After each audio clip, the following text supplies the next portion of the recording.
Halo, halo. Selamat malam semuanya.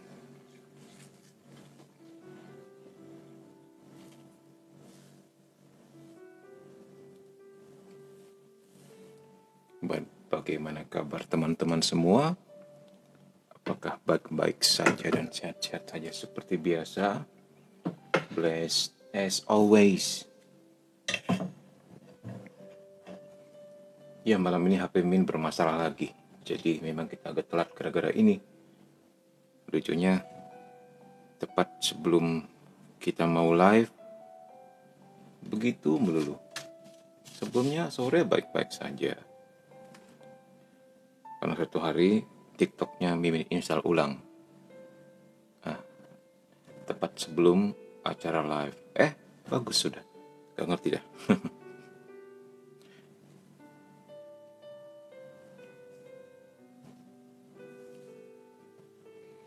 Oke, belum turun hujan nih Min di Bekasi. Aduh, kasihan nih Dinda. Bekasi menjadi kering kerontang ya, belum turun hujan sampai sekarang. Dalam nama Yesus, semoga segera turun hujan di Bekasi. Amin.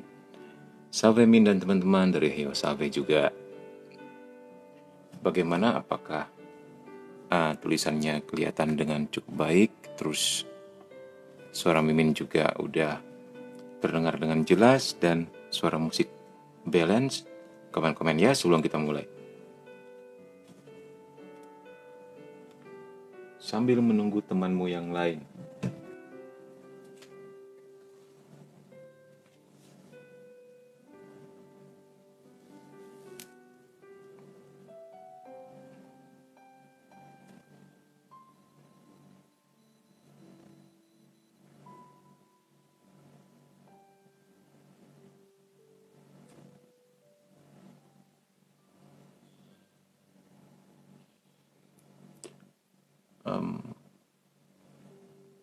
Oke, baik. Ini karena jumlah teman-teman juga sudah 9, sudah 10. Kita mulai saja dengan doa ya. Baik, dalam nama Bapa dan Putra dan Roh Kudus. Amin. Tuhan, terima kasih untuk hari yang selalu baru yang Kau berikan, Kau hadiahkan kepada kami di dalam hidup kami. Setiap hari adalah mukjizat. Atas nafas baru, atas kesehatan, atas keluarga yang selalu ada bersama kami. Dan malam hari ini, Engkau berkati kami juga untuk boleh mendengarkan kehendak-Mu, mendengarkan kisah-Mu, mendengarkan tentang kematian-Mu di salib untuk penebusan dosa kami. Engkau jaga live pada malam hari ini Tuhan, Engkau utus Roh Kudus-Mu, Engkau buka mata hati dan pikiran kami supaya kami lebih terbuka untuk menerimamu di dalam pikiran dan di dalam hati kami, sehingga firman-Mu dan kehendak-Mu dapat berbuah secara lebih lagi dalam kehidupan kami. Kami yang telah diberkati ini bisa memberkati lagi banyak orang dan anak-anak-Mu. Di Kau kami puji, kini dan sepanjang masa. Amin. Bunda Maria, doakan kami, para malaikat dan orang kudus, berjaga-jagalah bersama kami. Dalam nama Bapa dan Putra dan Roh Kudus. Amin. Baik, selamat malam semuanya. Ya. Malam ini kita membahas tentang apa, Min? Malam ini kita membahas tentang Yesus wafat di salib. Ya. Oke, baik. Ini adalah bisa dikatakan pokok iman kita, seperti dikatakan Rasul Paulus ya. Kalau kita percaya kepada Yesus tetapi ternyata dia tidak bangkit-bangkit, maka sia-sialah iman kita. Ya, karena kedatangan Yesus di dunia ini adalah untuk menebus dosa kita dan juga untuk mengalahkan maut. Nah, jadi kita flashback dulu ke belakang. Misalnya ada pertanyaan, Min, kenapa sih dia harus mati dan harus bangkit? Dia harus mati untuk dosa-dosa kita. Nah, tetapi dia juga harus bangkit untuk mengalahkan maut. Jadi kesimpulannya adalah bahwa dosa Adam dan Hawa itu membuat manusia dan seluruh keturunannya mengenal yang namanya kematian. Sebelumnya, kita ini hidup di Taman Eden. Ini untuk mereka yang baru join pada malam hari ini ya. Flashback sedikit. Dan sehingga ini harus dilakukan sebuah pemulihan terhadap jiwa dan raga manusia. Harus dilakukan penebusan agar kelak bisa kembali lagi ke taman itu, bahkan lebih indah lagi, yaitu surga yang tersedia bagi kita setelah penebusan, setelah sang firman ini menjadi manusia dan kemudian menyempurnakan segala sesuatunya. Baik, Yesus wafat di salib. Buku Katekismus Gereja Katolik. Proses Yesus. Para pemimpin Yahudi tidak sependapat mengenai Yesus. Ya. Mari kita kaji lebih dalam. Pribadi Yesus selalu saja memberi alasan untuk perbedaan pendapat di antara para pemimpin religius Yerusalem. Ada seorang Farisi bernama Nikodemus ya, seorang yang terpandang, dan Yosef dari Arimatea. Itu adalah pengikut Yesus secara diam-diam. Malahan Yohanes dapat mengatakan bahwa bahkan hanya beberapa hari saja sebelum kesengsaraannya, banyak di antara para pemimpin yang percaya kepada Yesus. Wow. Yohanes 12:42. Walaupun masih sangat tidak sempurna, ya. Itu tidak mengherankan apabila kita perhatikan bahwa pada hari sesudah Pentakosta, sejumlah besar imam menyerahkan diri dan percaya. Kita bisa melihatnya di Kisah Para Rasul 6 ayat 7.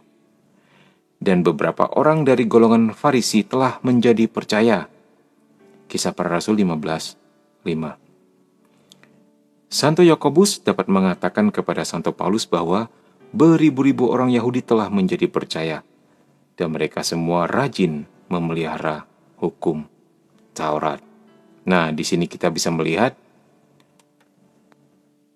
jadi firman itu tergenapi ya ketika Yesus dipersembahkan kepada Bait Allah bahwa dia akan menjadi tanda perbantahan, akan menjadi persanggahan, akan menjadi batu penjuru, batu sandungan dan sebagainya. Karena akhirnya orang menjadi terpecah belah.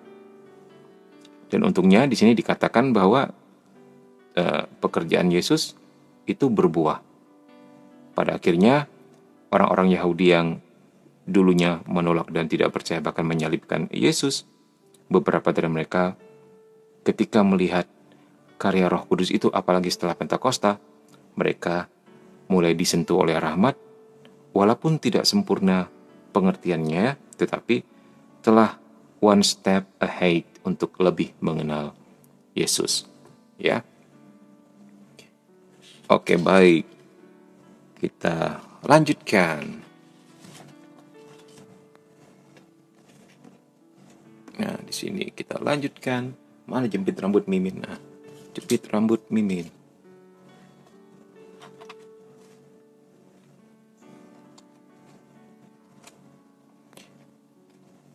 Oke, kita lanjutkan. Ini ya di sini. Para pemimpin religius, maksudnya para pemimpin religius Yahudi itu tidak sependapat. Nah, jadi mereka terpecah belah seperti dikatakan tadi. Dalam hubungan dengan pertanyaan, bagaimana orang harus bersikap terhadap Yesus? Ya, jadi orang Farisi mengancam mereka yang mengaku Yesus dengan pengucilan. Kita bisa melihatnya di Yohanes 9:22. Orang Katolik, mana kitab sucimu? Yohanes 9:22. Dikatakan di sini, orang tuanya berkata demikian karena mereka takut kepada orang-orang Yahudi. Sebab orang-orang Yahudi itu telah sepakat bahwa setiap orang yang mengaku Yesus sebagai Mesias akan dikucilkan. Begitu, ya. Jadi telah terjadi polemik di seluruh Israel, terutama bagi orang Yahudi tentang kehadiran pribadi ini yang ternyata menggentarkan semesta, ya. Terus lanjut, beberapa orang merasa khawatir apabila kita biarkan dia, katanya, maka semua orang akan percaya kepadanya. Dan orang-orang Roma akan datang dan akan merampas tempat suci kita serta bangsa kita. Nah, jadi ada kekhawatiran di antara mereka karena peralihan ini ya, peralihan dari orang yang semula tidak percaya, bahkan menyalibkan dia menjadi orang percaya. Kita bisa melihatnya di Yohanes 11:48, dan ternyata jumlahnya makin lama makin banyak. Dan itu memang meresahkan begitu. Imam Agung Kayafas mengajukan sebuah usul kepada mereka dengan bernubuat. Kamu tidak insaf bahwa lebih berguna bagimu jika satu orang mati untuk bangsa kita daripada seluruh bangsa kita ini binasa. Yohanes 11:50. Ya. Majelis Agung yang telah menjatuhkan hukuman mati kepada Yesus sebagai penghujah Allah. Nah, ini Imam Agung Kayafas ya, yang juga bagian dari Majelis Agung yang telah menjatuhkan hukuman mati kepada Yesus. Nah, tetapi ia telah kehilangan hak-hak untuk melaksanakan hukuman mati. Lalu kemudian ia menyerahkan Yesus kepada orang-orang Roma dan menuduh dia mengadakan pemberontakan. Ya, nanti kita akan lihat ya kenapa Yesus dikatakan dituduh, difitnah mengadakan pemberontakan. Cuman dengan kata-katanya dia yang dianggap menyamakan diri dengan Tuhan, bahkan lebih tinggi dari kaisar. Begitu, intinya seperti itu.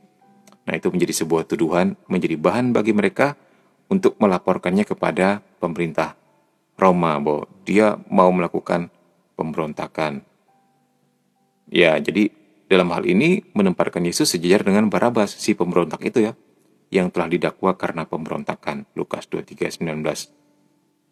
Jadi di sini para imam kepala kemudian mendesak Pilatus melalui ancaman-ancaman politis supaya menjatuhkan hukuman mati atas diri Yesus. Nah, nanti kita akan lihat di sini ketika Pilatus tidak mau melakukannya, mereka kemudian mengancam Pilatus. Ya. Oke, kita lihat apa nih komentar kalian di sini. Salve Min dari Eklesia, salve juga. Nanti pas selesai pembelajaran doa penutupnya minta turun hujan ya Min. Amin. Oke, doa penutupnya kita doa sama-sama supaya Bekasi turun hujan. Oke, salve semua. Ketinggalan lagi nggak apa-apa. Ibarat dalam tanda petik kurban ya Min. Iya. Nanti kita akan melihat lebih lanjut ya apa artinya kurban itu. Ini hal yang harus kita imani dengan kokoh dan teguh. Karena disinilah pokok iman kita. Yesus yang mati dan bangkit. Ya, baik. Nah, ini yang menarik. Bahkan katekismus dan iman gereja Katolik membuat sebuah pernyataan. Orang Yahudi secara kolektif tidak bertanggung jawab atas kematian Yesus. Nah, ya. Kenapa katekismus dan kemudian iman gereja Katolik harus mendeklarasikan hal ini? Kita ingat peristiwa Holocaust ya. Tahun berapa itu ketika orang Yahudi dikejar-kejar dan dibunuh? Mungkin masih ada yang ingat peristiwa itu? Ada yang sudah lahir di tahun itu? Thank you Joseph Albert atas send hearts-nya. Joseph Albert ini boleh di follow akunnya. Dia seorang apologet yang luar biasa. Nggak ingat aku omnya.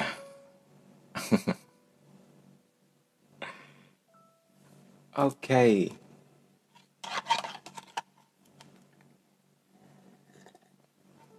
Ya, sekitaran tahun segitu ya. Tahun 1940-an ke atas gitu. Ketika Hitler mengejar-ngejar orang Yahudi, Hitler mengumandangkan dia punya jargon-jargon bangsa Arya sebagai bangsa paling sempurna, tetapi sebenarnya jika kita ingin menggali lebih dalam, tidak hendak menyudutkan siapapun dan agama apapun ya. Nanti boleh kalian googling lagi. Sebenarnya ada satu buku yang dibagikan Hitler kepada para petinggi-petinggi Nazi. Bukunya berjudul Penipuan Orang Yahudi, kurang lebih seperti itu. Nah, Mimin kemarin berusaha mendapatkan buku ini, tulisannya pakai bahasa Jerman ya. Nggak tahu apakah sudah diterjemahkan oleh di Indonesia sini atau belum, tapi kemarin bahkan teman Mimin di Jerman, Mimin kontak, susah juga dapat buku itu katanya. Penipuan Yahudi, intinya begitu. Nah, itu di situ ditulis beberapa macam hal-hal bahwa orang Yahudi itu penipu lah, beginilah, begitulah, dan akhirnya mungkin parah sekali ya, sehingga buku itu menjadi pegangan Hitler untuk bisa berlaku semena-mena terhadap orang Yahudi, sehingga peristiwa Holocaust itu terjadi. Nah, kamu tahu buku itu tulisan siapa? Buku itu ternyata tulisan oleh Martin Luther, seorang yang dikenal sebagai reformator.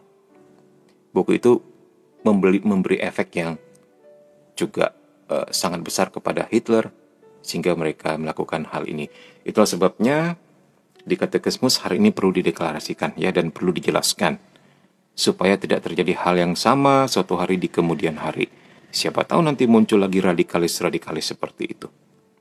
Jadi kalau dikatakan pena lebih tajam dari pedang, ternyata benar, lebih maut. Nanti kalian boleh googling lagi ya tentang tulisan Martin Luther yang itu. Oke, sekarang kita mau dalami orang Yahudi secara kolektif tidak bertanggung jawab atas kematian Yesus. Butir 597. Kalau memperhatikan proses pengadilan Yesus yang berbelit-belit, sebagaimana tampak jelas dalam cerita-cerita Injil,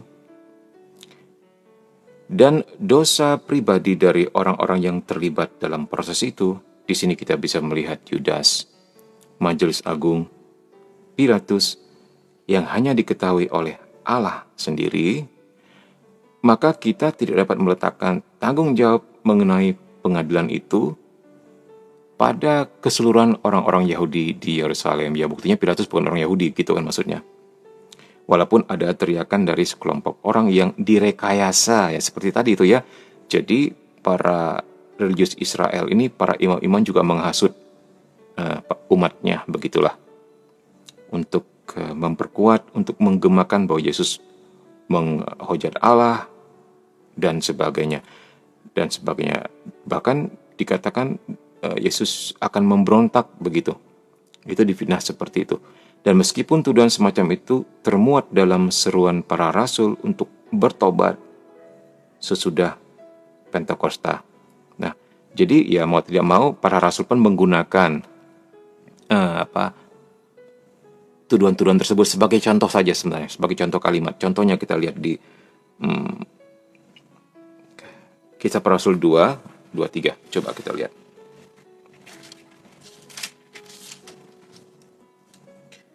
Dia yang diserahkan Allah menurut maksud dan rencananya telah kamu salibkan dan kamu bunuh oleh tangan bangsa-bangsa durhaka. Nah, ini khotbah Petrus ya. Khotbah Petrus untuk semua orang Yahudi yang tinggal di Yerusalem ya. Jadi Petrus juga mengungkapkan hal seperti ini. Ya, dia menggunakan juga tuduhan-tuduhan itu. Walaupun dikatakan di gereja itu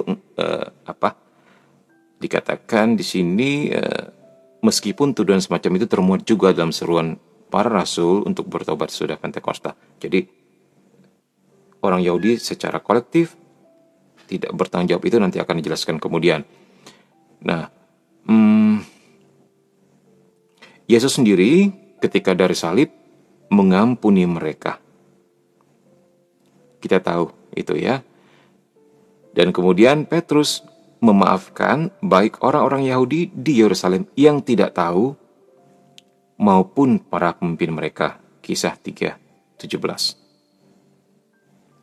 Nah, lebih lagi, kita tidak dapat melimpahkan tanggung jawab kepada orang-orang Yahudi lainnya dari zaman dan tempat-tempat lain semata-mata didasarkan pada teriakan khalayak, biarlah darahnya ditanggungkan atas kami dan anak-anak kami. Matius 27:25. Suatu rumusan untuk mensahkan putusan pengadilan. Nah, walaupun ada ini dan walaupun ada itu, kita nggak bisa menuduh semua orang Yahudi seperti itu. Bahkan orang Yahudi saat ini, bahkan mereka, kita tahu kan dia sampai sekarang menolak Yesus dan masih menunggu kedatangan Sang Mesias itu.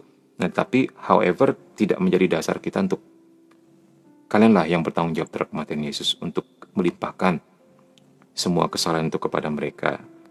Toh juga ada orang-orang Yahudi yang pada akhirnya juga percaya Yesus ya dan menjadi Kristen. Mimin punya satu teman ya. Jadi papanya Sunda, mamanya Yahudi dan dua-duanya Katolik. Mamanya dulu lahir zaman perang di Singkawang. Ya, jadi orang Yahudi yang sudah lahir di Indonesia begitu loh. Tapi keluarganya ya masih di sana. Orang Yahudi asli, bukan blasteran. Jadi ya mungkin istrinya juga dibawa pada waktu itu ya, pada waktu zaman perang itu ya dibawa juga sehingga anaknya lah, bukan maksudnya ya si orang tuanya maksudnya. Jadi papanya mungkin bawa juga istrinya ke Indonesia sehingga melahirkan anaknya di sini. Katanya di Singkawang, Mimin dengar. Waktu Mimin tanya, di mana mamamu lahir? Kamu pikir mamaku lahir di Yerusalem, di Israel? Enggak, di Singkawang katanya gitu. Ya puji Tuhan. Dan ada juga kalau kita lihat di YouTube ada namanya Israel for Christ. Ada sebuah channel yang getol sekali memperkenalkan Kristus kepada orang-orang Yahudi. Di situ juga banyak testimoni ketika orang Yahudi itu pada akhirnya percaya Yesus, menerima Yesus dan dibaptis menjadi Kristen. Israel for Christ kalau nggak salah. Itu bagus banget. Testimoni-testimoni itu dalam bahasa Inggris. Itu keren sekali. Mimin nggak tahu apakah karena gerakan itu atau itu cuma salah satu gerakan yang pada akhirnya kan menjadi lebih galak orang Yahudi sekarang ya terhadap orang Kristen ya. Tahu kan ini peristiwa ini, mereka orang-orang Yahudi juga ada yang radikal gitu dan mereka menjadi galak dengan orang Kristen, melakukan persekusi juga ternyata begitu. Ya mungkin gara-gara orang Kristennya juga dirasa terlalu mengganggu mereka mungkin ya, atau mewartakan Kristus di jalan-jalan atau mengganggu tempat ibadah mereka yang kita juga nggak pernah tahu ya. Oke.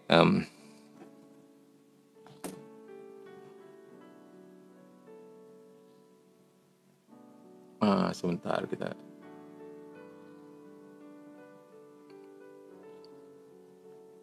Mantap Joseph Albert Michael, mantap John juga. Ya, Min sama dia saling join. Ya Min, salah satu faktor pendorong banyak orang dimigrasi kembali ke daerah Israel Palestina.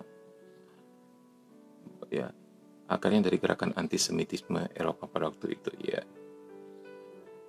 Kok ganti jadwal Min? Ya karena kemarin Mimin nggak sempet karena ada keluarga jauh yang berduka gitu ya. Jadi Mimin baru pulang jam 9:30, jadi nggak siap-siap apapun. Daripada ngawur sebaiknya udah deh kita tunda sampai besoknya. Jadi kalau seandainya Mimin nggak live hari yang sudah ditentukan ya besoknya deh Mimin live gitu ya.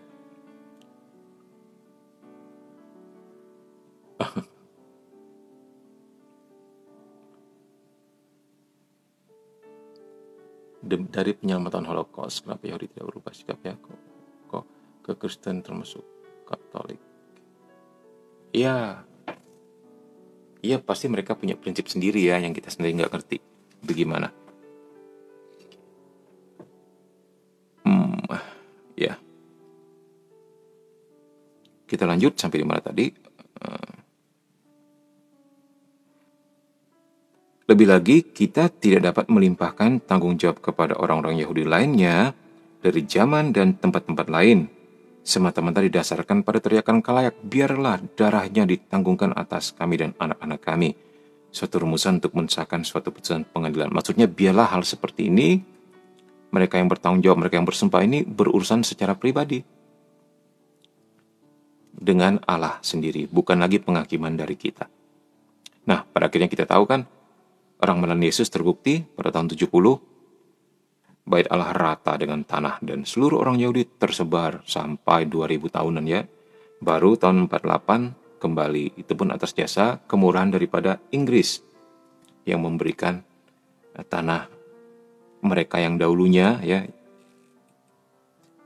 kemudian dikembalikan kepada mereka, dibagi dua sama Palestina. Nah, bagaimana kemudian menjadi konflik itu udah masuk ranah politik.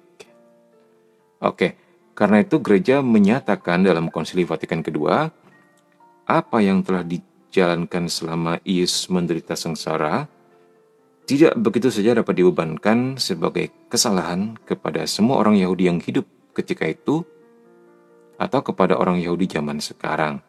Orang-orang Yahudi jangan digambarkan seolah-olah dibuang Allah atau terkutuk. Seakan-akan itu dapat disimpulkan dari kitab suci. Maksudnya begitu loh.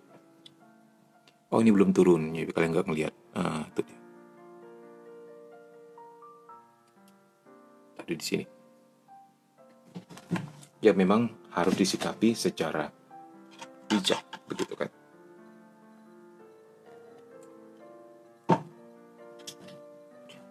Kita lihat lagi. Kita lanjut. Nah, ini yang menarik. Semua orang berdosa menyebabkan kesengsaraan Kristus. Intinya lu jangan nyalain orang lain, lihat diri lu sendiri gitu loh.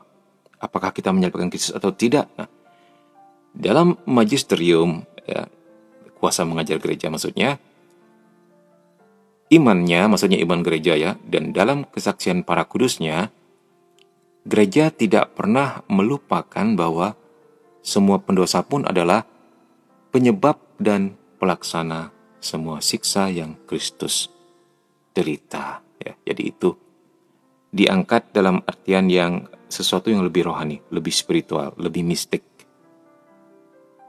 Karena gereja sadar bahwa dosa-dosa kita menimpa Kristus sendiri. Ia tidak ragu-ragu mempersalahkan warga Kristen atas penderitaan Kristus. Sementara mereka ini terlalu sering melimpahkan tanggung jawab hanya kepada orang Yahudi. Ya, gitu. Mungkin ini nampaknya seperti sebuah kalimat yang bisa kalian baca langsung selesai begitu saja. Oh tidak, Kisanak. Sejarahnya penuh air mata dan darah menulis hal seperti ini. Seperti sudah Mimin katakan tadi ya, terjadinya peristiwa Holocaust, terjadi pembunuhan Yahudi besar-besaran, terjadinya mereka tercerai-berai sampai 2000 tahun dan sebagainya itu. Jadi hal-hal ini muncul dari refleksi kemudian ya, bahwa lu jangan nyalain orang lain, juga salahin diri kita sendiri, karena dosa-dosa kita lah Yesus mati di salib begitu. Nah, tanggung jawab ini terutama mengenai mereka yang berkali-kali jatuh ke dalam dosa. Oleh karena dosa-dosa kita menghantar Kristus Tuhan kita kepada kematian di kayu salib, maka sesungguhnya mereka yang bergelinding dalam dosa dan kebiasaan buruk, nah ini dia, ini kita yang biasa bergelinding dalam dosa dan kebiasaan buruk, menyalibkan lagi anak Allah dan menghinanya di muka umum. Ibrani 6:6. Jadi intinya orang-orang Yahudi yang pada waktu itu turut andil dalam menyalibkan Yesus itu hanya gambaran sifat manusia. Tidak mewakili tidak mewakili suku apapun, agama apapun, ras apapun. Itu sebenarnya termaktub di dalam sifat kita sebagai manusia. Yaitu kan karena dalam tanda petik ini ya, kebetulan Yesus turunnya di Israel. Kalau Yesus turunnya di Jawa gimana? Ntar orang Jawa dong yang dituduh membunuh Yesus. Hal seperti ini harus dilihat dari atas secara holistik. Kalau Min bilang dilihat dari atas itu maksudnya gini. Kita kan seringkali melihat dari satu sudut pandang, seperti melihat sebuah yang kita anggap benar dari satu lubang kunci gitu kan. Tapi kalau kita buka pintunya, kita lihat pemandangan lebih besar lagi. Kita kemudian melihat ada berbagai macam opsi A, B, C, dan D. Apalagi kalau kita bisa terbang, lihat dari atas. Wow. Nah, hal seperti ini harus kita pandang dari pelbagai sudut pandang ya.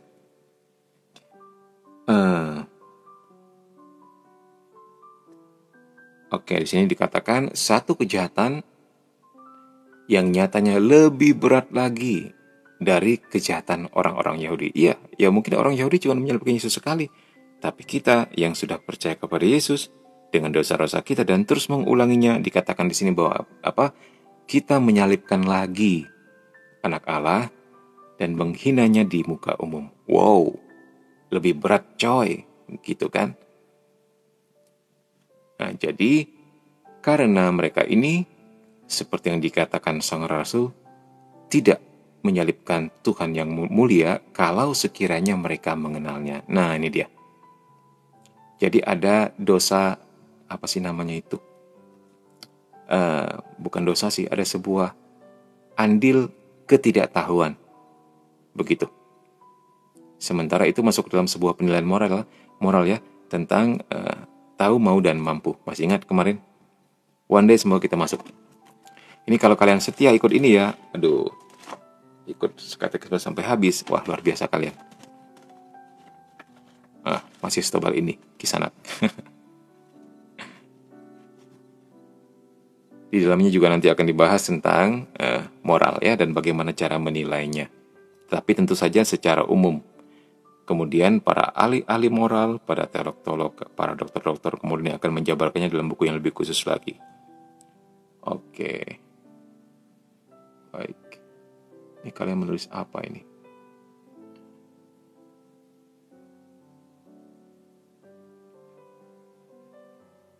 Kalau dari sisi sejarah, ini pelopor gerakan Zionisme yang Yahudi tradisional nggak dukung. Sebenarnya selain Palestina, Israel sekarang tempat pembentukan Ethiopia jadi tanah air baru buat Yahudi gitu ya. Oke. Ya.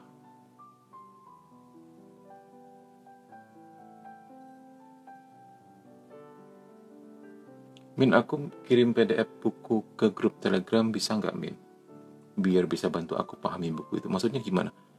Maksudnya ini PDF-nya dikirim ke grup ya? Begitu. Oke, nanti Mimin kirim. Ya, tolong diingatin ya nanti di dalam grup Telegram. Oh ya, kalian masih sedang komen-komen tentang Palestina sama Israel gitu ya. Oke, baik. Sambil mendengarkan. Mimin nggak ngopi kak? Nggak ngopi, aku nggak bisa tidur. Ini minum air biasa.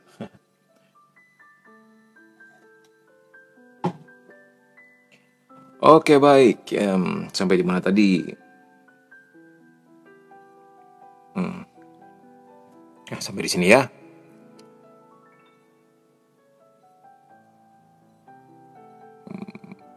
Nah, ini yang menarik dikatakan di sini. Tetapi ya tadi kan dikatakan di atas ya. Karena orang-orang ini seperti yang dikatakan sang rasul tidak akan menyalibkan Tuhan yang mulia kalau sekiranya mereka mengenalnya.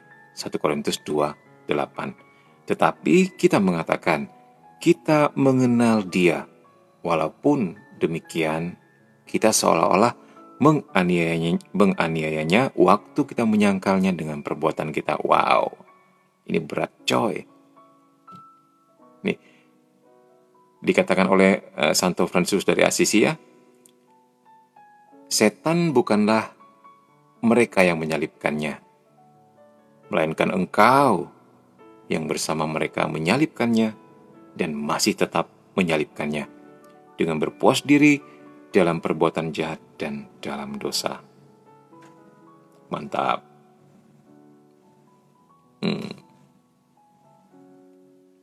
Jadi segala sesuatunya dilihat dalam arti yang lebih rohani. Oke, kita sampai kepada poin berikutnya. Kematian Yesus yang menebus dalam rencana keselamatan ilahi.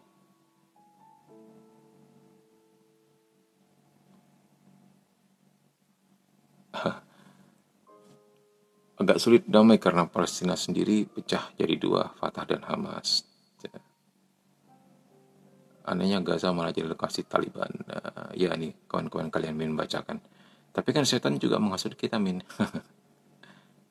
Iya, kalau kita nggak kehasut ya, dia nggak bisa intervensi lebih dalam juga begitu.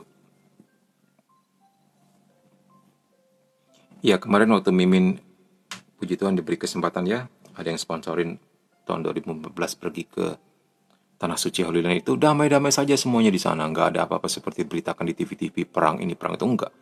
Yang perang itu memang di jalur Gaza, di itu pun. Jadi orang Israel ini juga ada yang apa? Ada yang radikalnya juga. Orang Palestina ini ada yang radikalnya juga gitu loh. Jadi radikalis sama radikalis yang perang itu.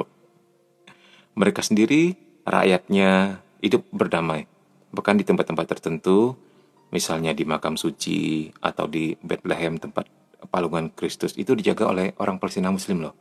Mereka yang bersih. Oh, sebentar.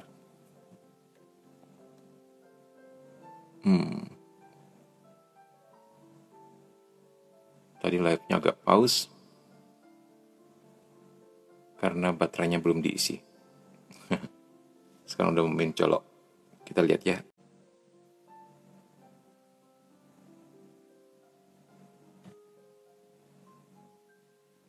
Bagaimana? Sudah kembali lagi layarnya?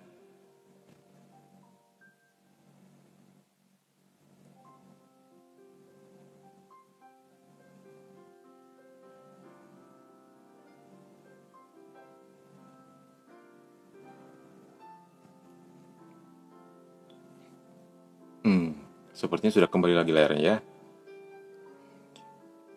Kenapa situs kekristenan Israel dijaga oleh Katolik, Ortodok, dan bukan oleh Protestan ya? Ya karena memang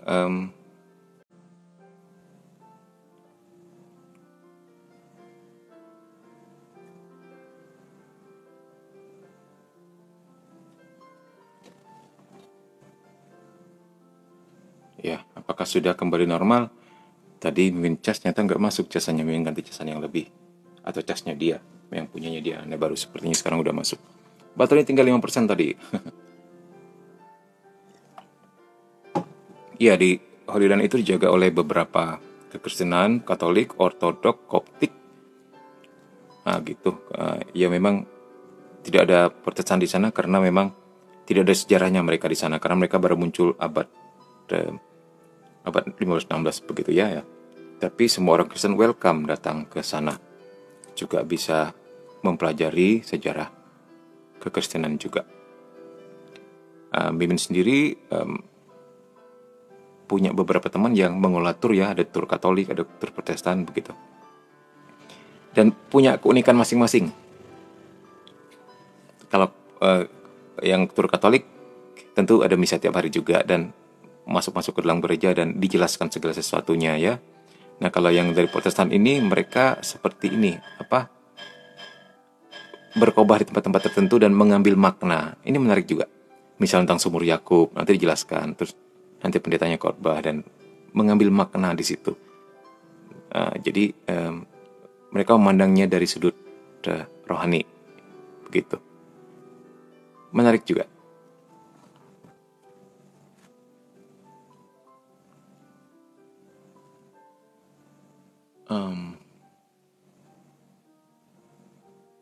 Oh ya, memang ada perbedaan tentang makam ya antara Katolik dan Protestan. Yang satu kita tetap di Katolik tetap di Gereja Makam Kudus, yang Protestan di Bukit Zaitun, begitu. Ya. Nah ternyata ketika Mimin nonton di Netflix di penelitian terbaru, yang benar persis seperti apa yang diyakini Gereja Katolik. Karena ketika pada waktu mau pemugaran pembangunan, mau tidak mau makam kudus itu harus dibuka, harus batu-batunya mesti diangkat dan sebagainya. Itu kali pertama dalam sejarah. Mimin lupa beberapa tahun yang lalu mereka harus buat itu, kalau nggak bisa runtuh itu makam, begitu loh. Coba nanti lihat di Netflix, ada itunya tentang hal ini. Itu luar biasa. Nah ternyata ketika mereka memperkirakan kalau seandainya mereka menemukan debu-debu di abad ketiga, abad keempat, itu kan yang bangun itu kan apa? Konstantin ya, mamanya Santa Helena ya, Mimin lupa gitu. Kira-kira abad gitu. Pokoknya para arkeolog menafsirkan kalau seandainya mereka bisa menemukan debu-debu abad ketiga keempat gitu, berarti fix di sinilah betul makamnya. Benar, mereka ketemu akhirnya. Memang disitulah makamnya menurut para arkeolog, begitu. Seperti yang diyakini oleh Gereja Katolik dan Ortodok. Oke, baik.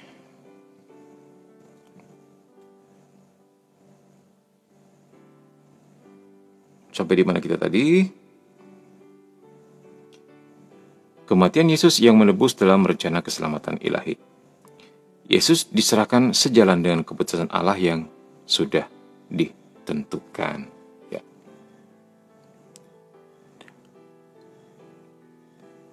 Nah, di sini Yesus diserahkan 599, kematian Yesus yang sangat kejam tidak terjadi secara kebetulan. Karena satu interaksi antara pelbagai faktor dan kondisi yang patut disesalkan. Nah, jadi kita bisa melihat di sini banyak sekali interaksinya, banyak sekali faktornya, banyak sekali kondisinya.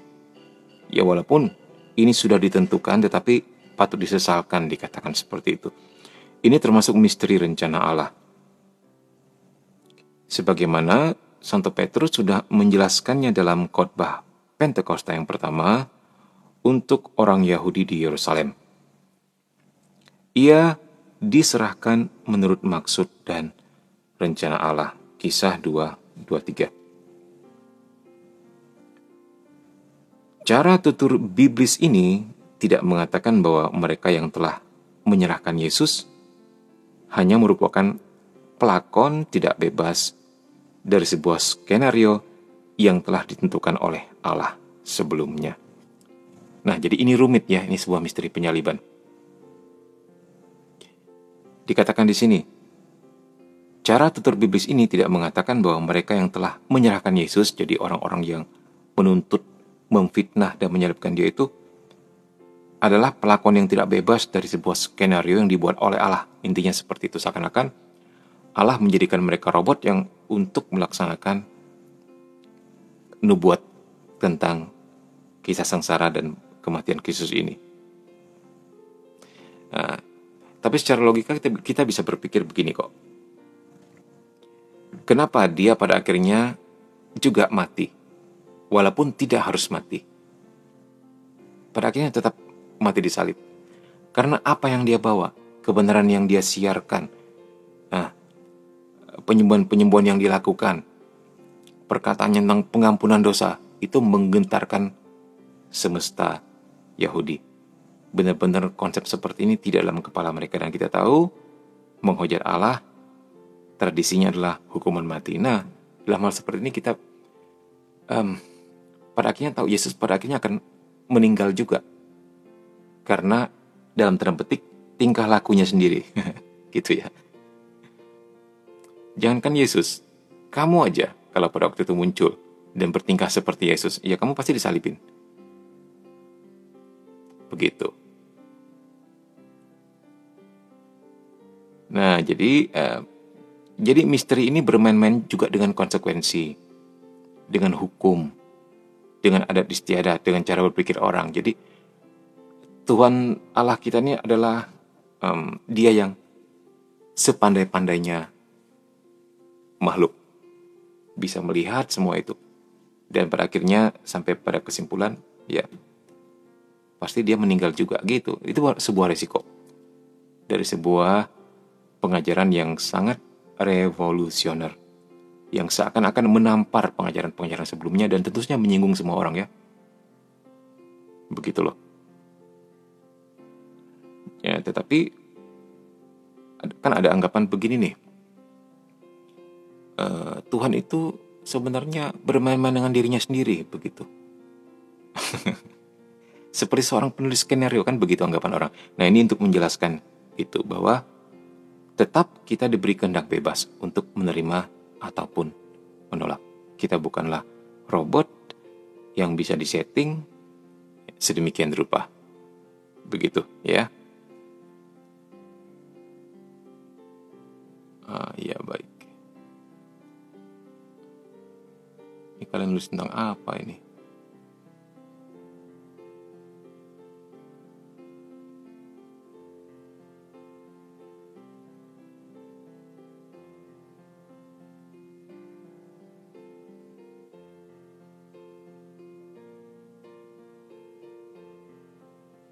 Ya, baik.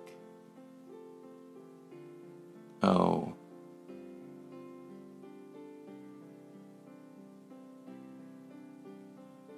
Thank you yang untuk mereka yang datang, yang baru hadir, welcome.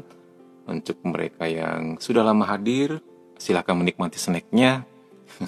Untuk mereka yang berkirim gift dan hadiah, kirim lebih banyak lagi. Ya, supaya Mimin lebih bisa banyak berbagi ya, karena Mimin juga salah satu pengurus panti asuhan. Oh ya, Mimin lupa posting ya. Nanti panti asuhannya yang Mimin urus, nanti Mimin posting deh.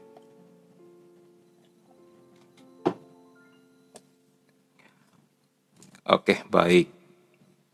Sampai di sini ada yang ingin ditanyain tentang misteri kematian Kristus ini? Enggak ada ya, udah jelas semuanya. Wah, kalian memang makhluk-makhluk yang luar biasa. Amin. Baik, kita lanjutkan poin berikutnya, 600. Bagi Allah, semua saat adalah masa kini yang tengah berlangsung. Ingat, Dia terletak di luar ruang dan waktu manusia. Kalau Ia sudah menentukan sesuatu sebelumnya, dalam rencananya yang abadi, Ia turut memperhitungkan juga jawaban setiap manusia atas rahmat-Nya. Nah, mengerti ya sampai di sini? Walaupun Dia sudah menentukan sesuatunya, Dia tidak akan memaksakan manusia, bahkan malaikat, untuk harus menjawab ya terhadap penentuan itu. Orang bisa menolak, orang bisa menerima. Tapi segala sesuatu yang sudah ditentukannya itu pasti yang terbaik untuk anak-anaknya. Salah satu penentuannya seperti penciptaan bumi itu juga penentuan Dia. Ketetapannya Dia, hukum-hukum alam itu ketetapannya Dia. Terus datangnya penebusan itu ketetapannya Dia. Tetapi bahwa jatuhnya Adam dan Hawa itu bukan ketetapan dari Allah. Itu sudah melibatkan kehendak bebas. Apakah si A menerima Yesus sementara si B menolak? Itu sudah melibatkan kehendak bebas, bukan keputusan Allah. Ya, keputusan Allah, destinasi Allah, takdir Allah untuk manusia adalah keselamatan semua manusia. Sehingga tidak ada satupun yang terhilang dan binasa. Itulah yang dinamakan takdir manusia sebenarnya. Ya, oke, baik, kita lanjut. Sebab sesungguhnya telah berkumpul di dalam kota ini Herodes dan Pontius Pilatus beserta bangsa-bangsa dan suku-suku bangsa Israel melawan Yesus, hamba-Mu yang kudus, yang Kau urapi untuk melaksanakan segala sesuatu yang telah Engkau tentukan dari semula. Nah, telah Engkau tentukan dari semula ya, oleh kuasa dan kehendak-Mu. Nah, kita bisa lihat di sini Herodes, Pontius Pilatus, dan bangsa-bangsa atau suku-suku bangsa lain melawan Yesus. Gitu ya. Kisah 4, 27, 28. Kita lihat di sini, kita lanjut ya.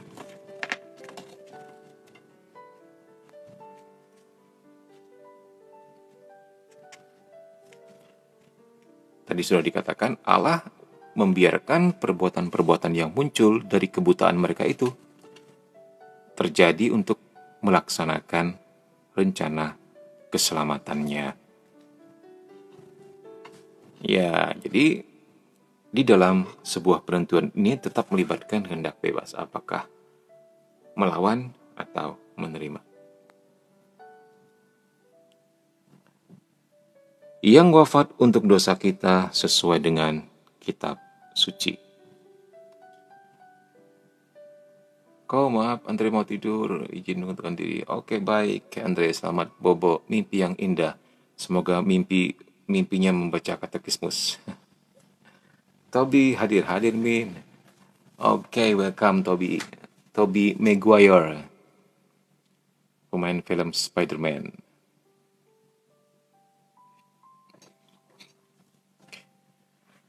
Oke, baik.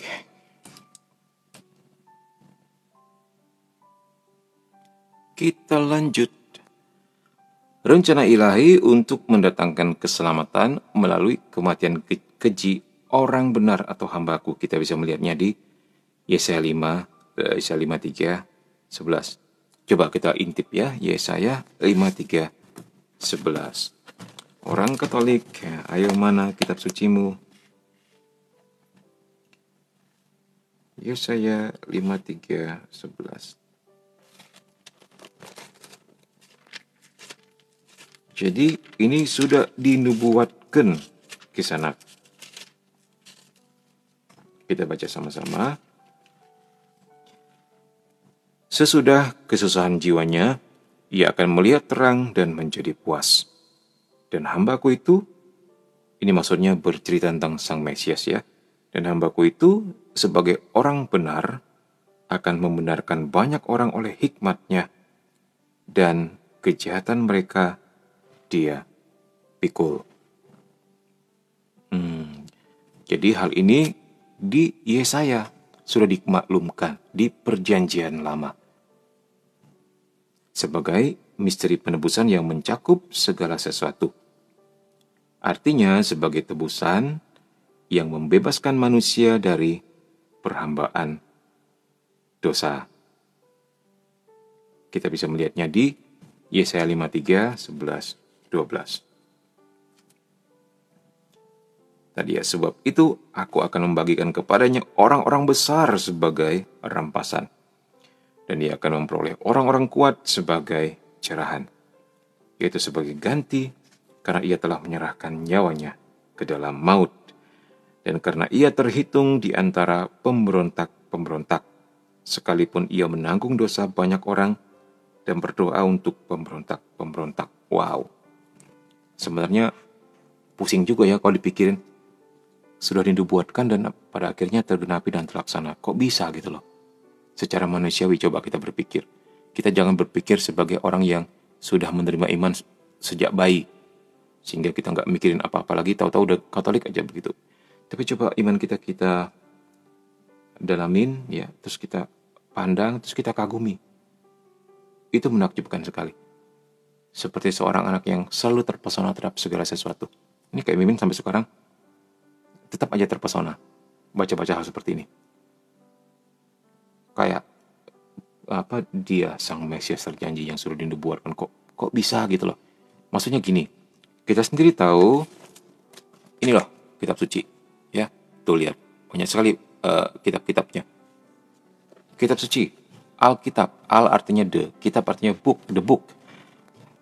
Itu tidak ada kitab suci agama manapun, baik di bumi maupun di multiverse, ya, yang kitab sucinya ditulis oleh banyak orang dari zaman yang berbeda-beda, ya, dengan bahasa yang berbeda-beda, dengan budaya yang berbeda-beda, dengan pola pikir yang berbeda-beda, ya, bisa menuliskan sebuah kisah yang memiliki benang merah. Sesuatu yang bisa tarik kesimpulan bahwa Allah mengasihi manusia dan kelak akan ada seorang Mesias terjanji akan menebus dosa-dosa manusia. Nggak ada kitab suci seperti itu. Jadi kitab suci kita ini adalah sebuah perpustakaan. Dan kok nubuatnya bisa nyambung gitu loh. Sampai pada akhirnya menjadi perjanjian baru. Itu loh yang buat kita gilang-gilang kepala. Siapakah yang menjaga penulis-penulis ini? Siapakah yang memelihara pokok pikiran ini? Siapakah yang menggiring mereka kepada opini tentang penebusan ini? Kalau bukan Roh Kudus itu sendiri, begitulah maksudnya ya. Itu sungguh-sungguh menakjubkan kalau kita bisa pikiran ya. Sudah dimaklumkan lebih dulu dalam kitab suci ya, sebagai misteri penebusan yang mencakup segala sesuatu. Gitu. Dalam sebuah pengakuan iman yang tentangnya ia berkata, maksudnya Yesus ia di sini, bahwa ia telah menerimanya sendiri. 1 Korintus 15:3. Nah, maksudnya menerima tentang perhambaan itu ya, bahwa dia dijadikan hamba dosa, maksudnya begitu. Dan wafat untuk itu. Santo Paulus mengakui Kristus telah wafat untuk dosa-dosa kita sesuai dengan kitab suci. Nah, ibid maksudnya sama dengan atas. Wafat Yesus yang menebuskan, terutama memenuhi nubuat mengenai hamba Allah yang menderita. Yuk kita lihat lagi tadi sudah Yesaya ya.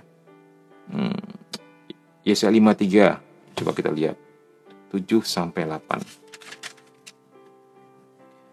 Dia dianiaya, tetapi ia membiarkan diri ditindas dan tidak membuka mulutnya. Seperti anak domba yang dibawa ke tempat pembantaian. Seperti induk domba yang keluh di hadapan orang-orang yang menggunting bulunya dan tidak membuka mulutnya. Sesudah penahanan dan penghukuman ia terambil, dan tentang nasibnya siapakah yang memikirkannya? Sungguh, ia terputus dari negeri orang-orang hidup, dan karena pemberontakan umatku, ia kena tulah. Di sini jelas sekali ya, hamba Allah yang menderita. Yesus sendiri menjelaskan arti kehidupannya dan kematiannya dalam terang kata-kata hamba Allah. Ini coba kita lihat di sini. Matius 28.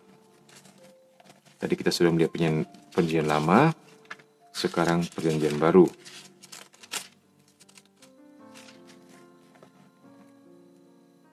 Sama seperti anak manusia datang bukan untuk dilayani, melainkan untuk melayani dan untuk memberikan nyawanya bagi tebusan bagi banyak orang.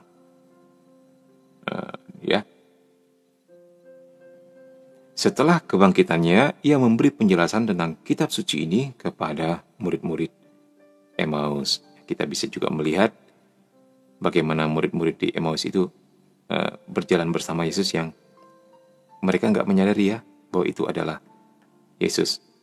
Yesus berusaha mendidik mereka dengan flashback dari perjanjian lama hingga perjanjian baru.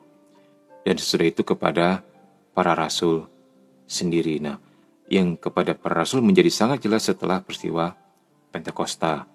Ketika mereka menerima pencurahan Roh Kudus, akal budi spiritual juga mereka menjadi terang benderang untuk bisa mengerti apa yang menjadi misteri ilahi. Begitu. Oke, baik. Amin.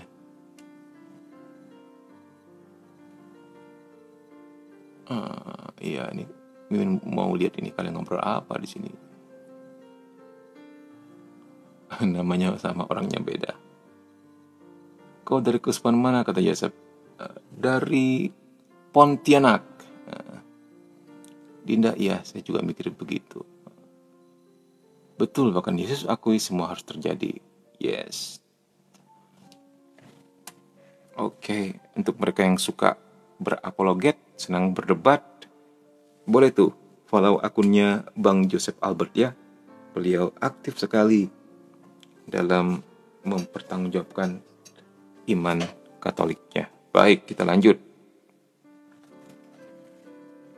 Sampai di mana kita tadi? Oke, Allah telah dalam tanda petik membuatnya menjadi dosa karena kita. Ini Yesus ya. Poin 602. Karena itu Santo Petrus dapat merumuskan iman apostolik tentang rencana keselamatan ilahi sebagai berikut. Nih dengerin, Santo Petrus mau ngomong. Ya. Kamu tahu bahwa kamu telah ditebus dari cara hidupmu yang sia-sia, yang kamu warisi dari nenek moyangmu itu. Titik-titik telah ditebus dengan darah yang mahal, yaitu darah Kristus, yang sama seperti darah anak domba yang tak bernoda dan tak bercacat. Ini dibandingin antara Yesus dengan anak domba yang tak bernoda dan tak bercacat. Kenapa? Karena sama-sama korban sembelihan. Sama-sama korban.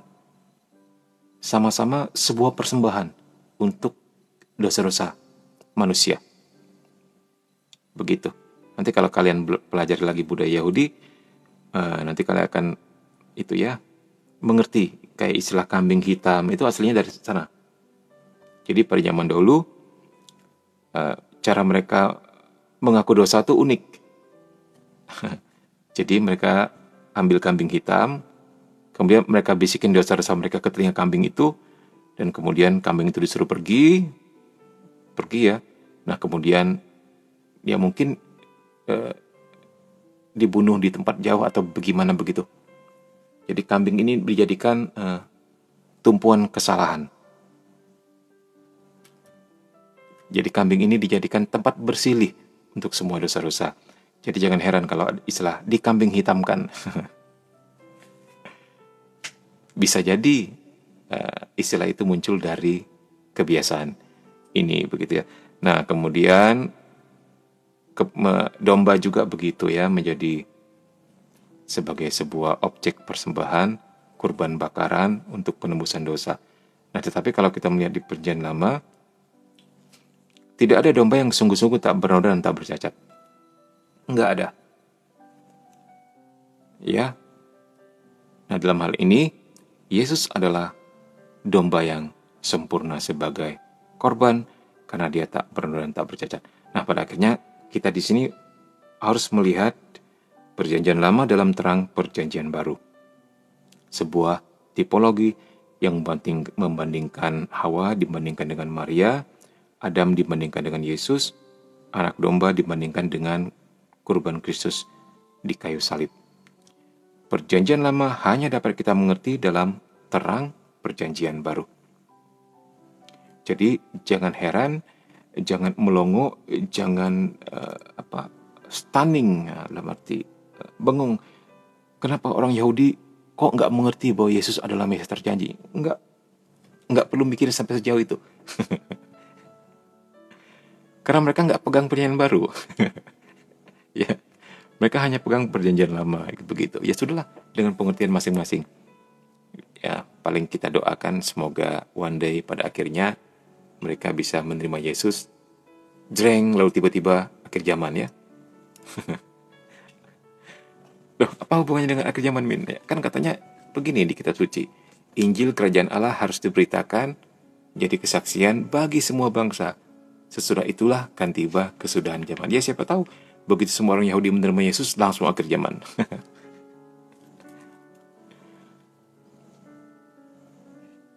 Oke. Saya dari Palangkaraya, salam kenal orang Palangkaraya. Ingin pernah berkunjung ke sana, tapi nggak ketemu kamu. Kamu di mana waktu itu? Heyo, di zaman sebelum Yesus korban dipakai sama. Iya, benar. Zaman sebelum Yesus korban dipakai sebagai penebus dosa sementara. Baiklah.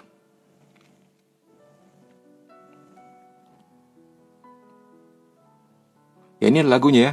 Tahu kan lagunya? Ku telah mati dan tinggalkan cara hidupku yang lama. Semuanya sia-sia. Nih sia-sia. Dan tak berarti lagi. Ya kita hanya bisa katakan demikian karena kita telah ditebus dengan darah yang sangat berharga. Yaitu darah sang anak domba Allah yang tak bercacat dan tak bernoda. Nah, ya semoga dengan mendalami katekismus ini, misteri Paskah yang akan kita rayakan nanti menjadi lebih bermakna bagi kita pribadi ya. Itu kalau kita sungguh-sungguh mengerti keseluruhan kitab suci atau bahkan pernah baca katekismus dan menyelaminya, menikmati segala kekayaannya, menghirup keharumannya ya, kita setiap misa itu bisa terpesona benar. Kagum akan sepak terjang Tuhan atas manusia, itu semuanya luar biasa. Masuk gereja, mulai masuk di lagu pertamanya udah tenggelam dalam sebuah kekaguman yang sangat agung. Betapa dalamnya, betapa luar biasanya gereja kita gitu ya. Oke, Ia telah dipilih sebelum dunia dijadikan, tetapi karena kamu, maka ia baru menyatakan dirinya pada zaman akhir. Nah, ya betul, seperti dikatakan bahwa Yesus sebenarnya adalah firman yang menjadi manusia, dan dia telah ada sebelum Abraham ada, telah ada sebelum Adam ada, dan baru menyatakan dirinya karena kamu, katanya, gara-gara kita, gara-gara dosa kita. Dosa-dosa manusia yang menyusul dosa asal dihukum dengan kematian. Nah, di sini dijelaskan ya. Di sini ada dua dosa. Seperti yang pernah Mimin jelaskan dulu, masih ingat? Manusia begitu terlahir sudah lahir dalam keadaan dosa asal, itu dosa pertama. Yang kedua, dosa-dosa yang menyusul dosa asal, yaitu apa? Dosa pribadi dari pikiran, perkataan, dan perbuatan. Begitu, ya. Bagaimana kaitannya, Min? Dosa asal, kalau dibiarkan dan tidak ditebus, maka kita nggak pernah bisa dapat tiket untuk ke surga. Karena itu tiketnya kita harus dibaptis dalam nama Bapa, Putra, dan Roh Kudus. Nah, begitu kita sudah dibaptis, kita nggak serta-merta menjadi suci dan sempurna, nggak. Oke, dosa asal kita dihapuskan, segala kutuk-kutuk dari dosa asal ini dipatahkan. Sekiranya mungkin dulu ada kutukan pohon keluarga, kutukan dari nenek moyang, terus ada pesugihan atau perjanjian apapun dari leluhurmu, itu putus pada saat dibaptis. Kita akan lahir baru, gitu ya. Nah, tetapi masih ada satu dosa lagi yang menyertai kita, dosa pribadi dari pikiran, perkataan, dan perbuatan. Nah, untuk mereka yang sudah dibaptis, akan lebih mudah untuk mengatasi hal ini karena kita bisa bekerja sama dengan rahmat Tuhan. Lewat rahmat pembaptisan tersebut, kita dikuatkan, kita dihibur, kita mengalami penyertaan Tuhan, sehingga lebih mudah bagi kita ya untuk mengatasi konkupisенsia ini atau kecenderungan berdosa ini. Begitu. Nah, ya. Dengan mengutus putranya yang tunggal dalam rupa seorang hamba, dalam rupa kodrat manusia yang jatuh, yang diserahkan kepada kematian karena dosa. Ya, kalau kita mendengar kalimat, dia telah dibuat menjadi dosa karena kita, ya, karena dia bisa mati. Jadi, akibat dosa adalah maut, artinya mati, artinya meninggoy. Sejak manusia jatuh ke dalam dosa asal dan mengenal dosa asal, manusia yang awalnya hidup abadi di Taman Eden itu telah mengenal meninggoy. Sebelumnya, enggak. Nah, Tuhan Yesus pun karena dibuat dalam tanda petik menjadi dosa karena kita, dia pun harus mengalami juga yang namanya meninggoy itu. Tetapi ketika dia bangkit, pada saat itulah maut dipatahkan, maut dikalahkan, dan kemanusiaan kita dipulihkan dan dimuliakan bersama-sama dengan kebangkitan Kristus. Tepuk tangan untuk Yesus Kristus.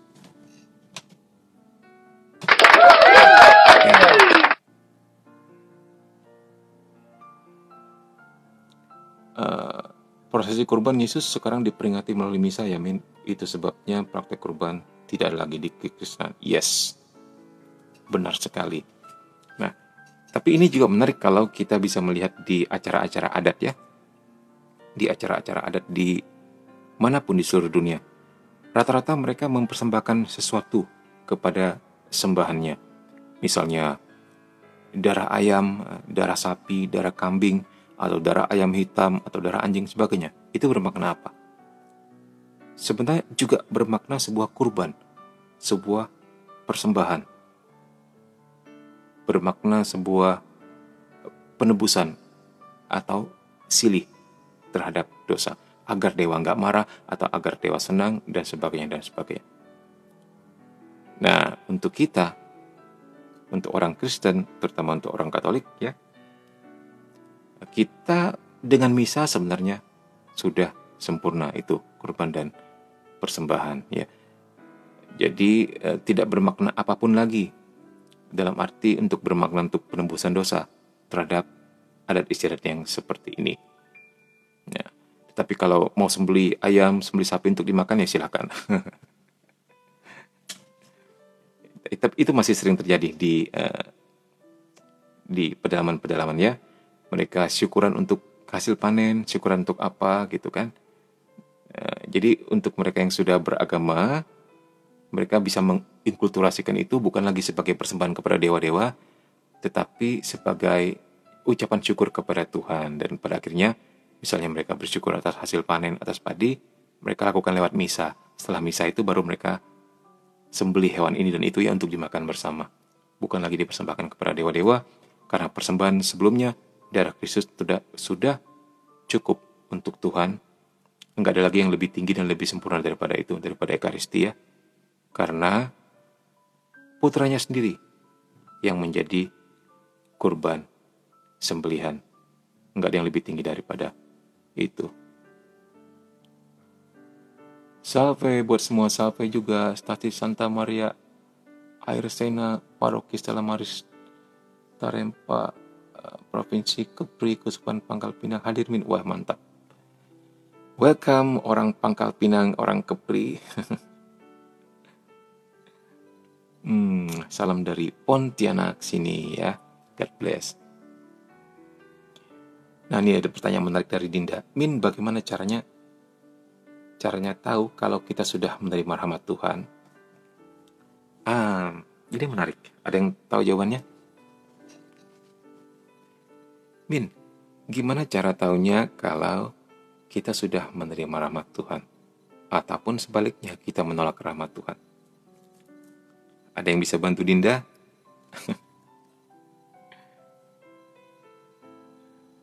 Wow, dapat rose 5 kali. Thank you. Ayo, ada yang bisa bantu Dinda? Kalau menurut Dinda sendiri bagaimana?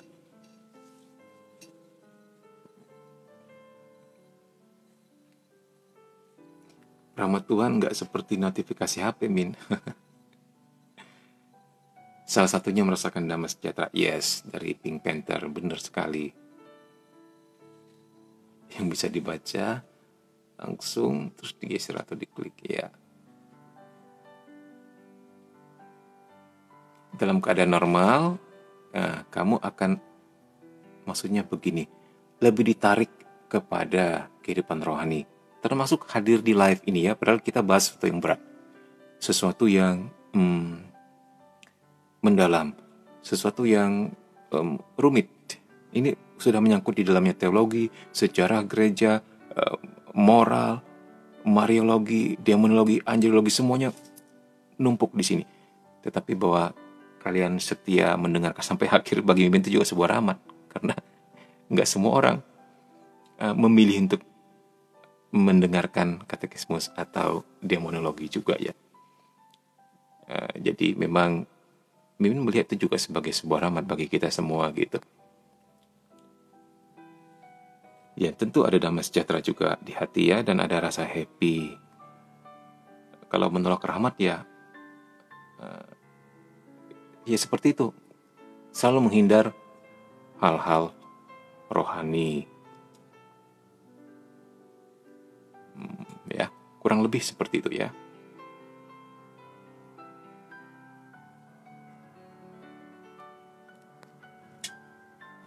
Oke, baik. Sampai di mana kita tadi?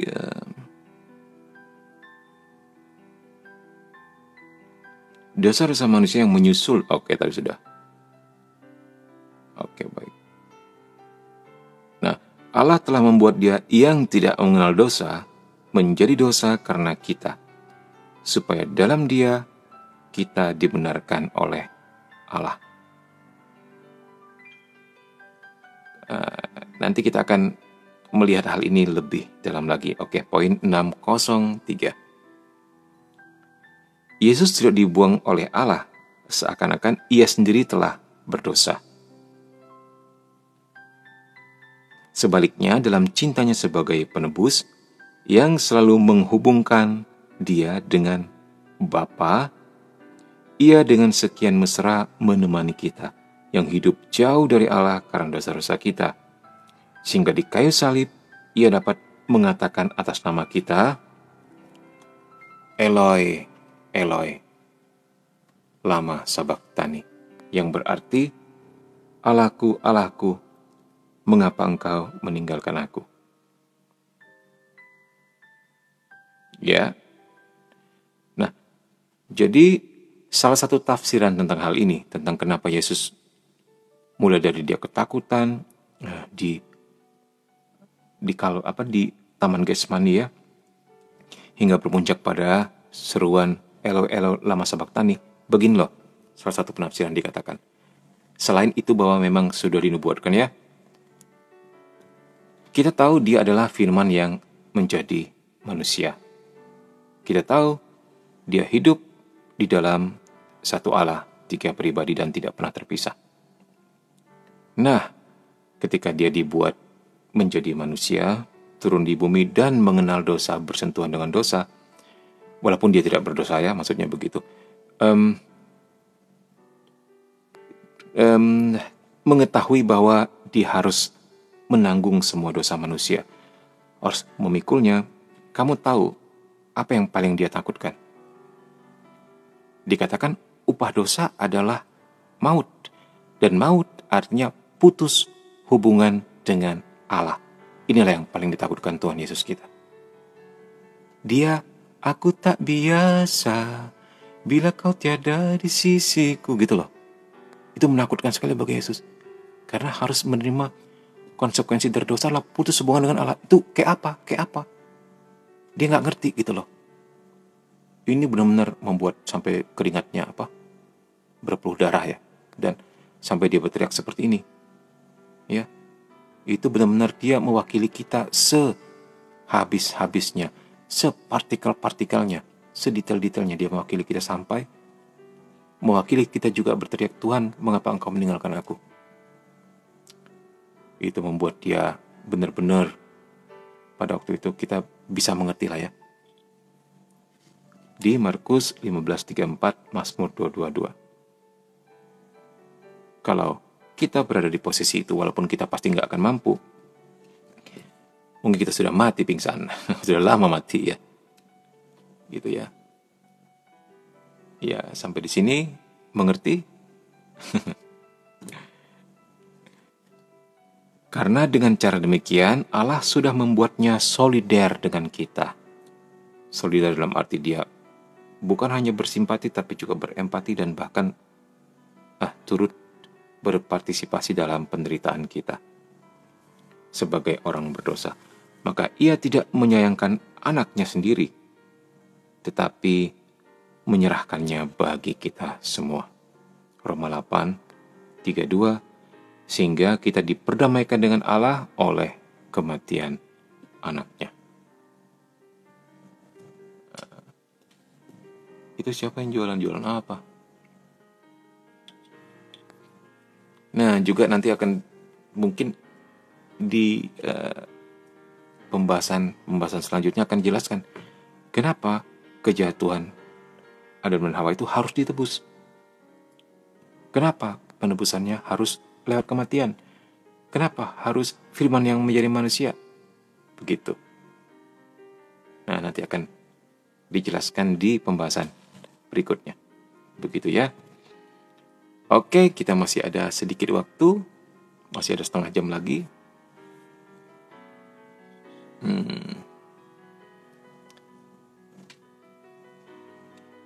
Cinta Allah yang menebus dan mencakup segala sesuatu.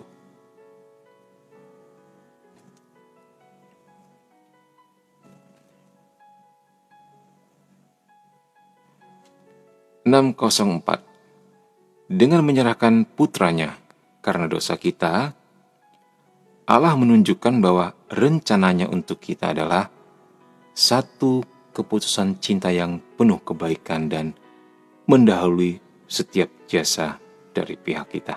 Nah, ini dalam sekali ini kisah. Kita ulangi ya. Dengan menyerahkan putranya karena dosa kita, Allah menunjukkan rencananya untuk kita. Rencana tersebut adalah satu keputusan cinta yang penuh kebaikan dan mendahului setiap jasa dari pihak kita. Maksudnya bagaimana, Min? Kita dengerin. Inilah kasih itu. Bukan kita yang telah mengasihi Allah terlebih dahulu, tetapi Allah yang telah mengasihi kita dan yang telah mengutus anaknya sebagai pendamaian bagi dosa-dosa kita. 1 Yohanes 4:10. Akan tetapi Allah menunjukkan kasih-Nya kepada kita oleh karena Kristus telah mati untuk kita ketika kita masih berdosa. Nah, inilah maksudnya. Maksudnya yang dikatakan mendahului setiap jasa dari pihak kita.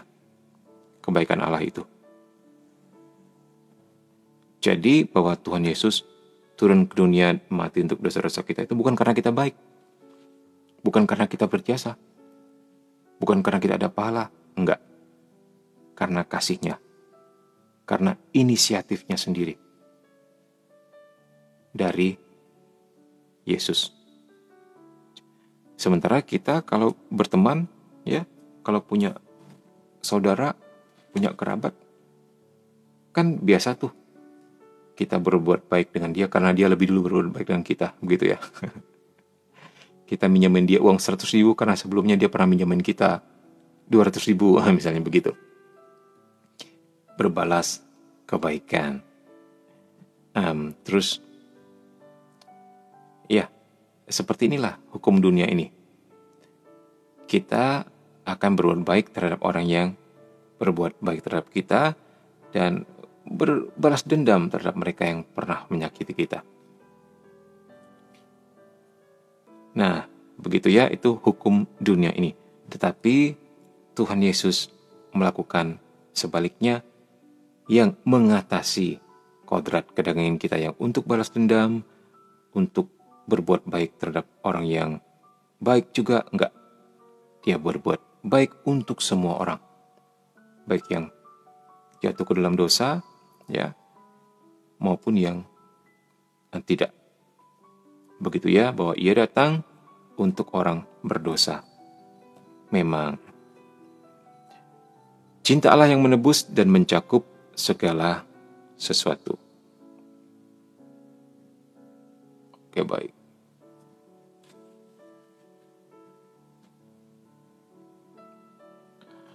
Ya, Lira Harja orang Lumajang ini bertanya, kenapa kau nggak Adam dan Hawa di-delete saja terus ciptain manusia baru gitu ya, Min? Dulu aku mikir gitu, Min, kalau ciptaan pertama termasuk produk gagal, kenapa nggak dihilangin aja? Ya, ternyata karena Allah itu maha baik, maha adil dan maha rahim, Min. Iya, bener. Itu memang susah dijelaskan. Kalau Mimin yang jadi Allah sih memang kayak gitu tuh. Daripada gue perbaiki, karena gue kan punya kuasa untuk menciptakan makhluk baru, gue ciptain aja dah. Daripada perbaikinya ternyata malah bikin gue keseret gitu kan, bikin gue malah terikut ke dalamnya, bahkan harus menebus, harus mati pula. Wah.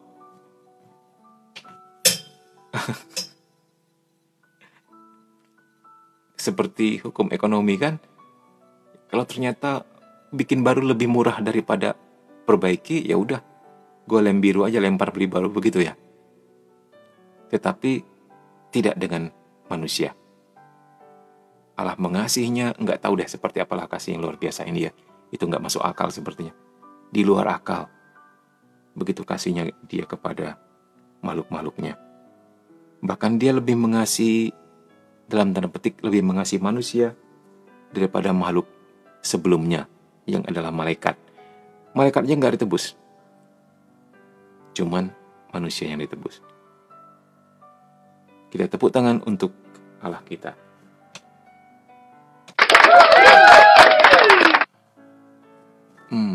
Ternyata perangkat saya sudah mulai menurun kualitas fungsinya, Min. Nah, kalau Dinda berhati seperti hati Allah Bapa, coba Dinda perbaiki. Kalau perlu Dinda tebus. Dinda berubah jadi HP yang baik dan menebus penurunan kualitas ini. Ya.